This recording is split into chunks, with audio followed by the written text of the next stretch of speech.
Bonjour à tous, c'est Podam pour vous présenter un nouveau sapin en sucette. Et donc aujourd'hui, je me suis demandé un petit truc si la capsaïcine était proche de la nicotine. Alors peut-être, peut-être, hein. C'est à envisager, mais voilà, c'est une théorie. Peut-être les oiseaux pourraient manger les fruits du tabac sans autre forme de problème. Alors, je m'explique pourquoi de la chose. La capsaïcine, comme vous le savez probablement, c'est une des molécules qui donne son côté piquant au piment. Donc de là, pas de problème. Tout le monde le sait maintenant. Mais le fait est que quand une personne fume du tabac, alors elle devient moins sensible aux saveurs et particulièrement aux saveurs piquantes. Elle ressent moins le piquant du piment.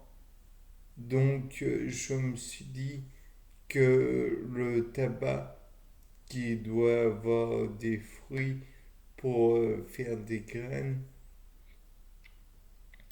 se faisait sûrement attaquer par les oiseaux pour la même raison, puisque la nicotine présente dans la plante ne peut pas repousser les oiseaux.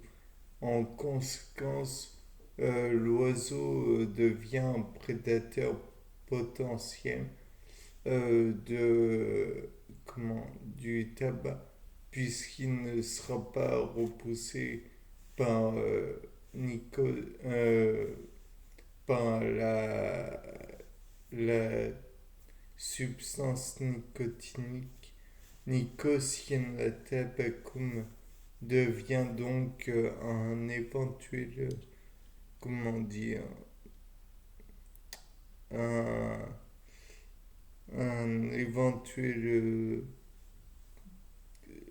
une éventuelle cible pour les oiseaux, d'après moi. Et donc, voilà. Au fait, je tiens à dire, pour le piment, le nom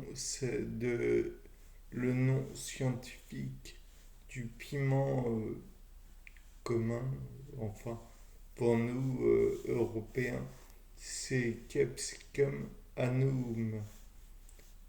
Donc, Capsicum annuum, oui. Donc,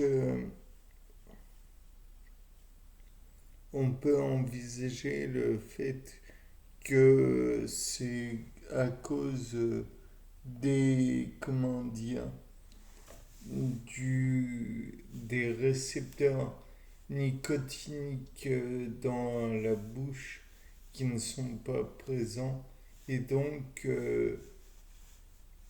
ou très peu présents puisque le sens du goût pour les oiseaux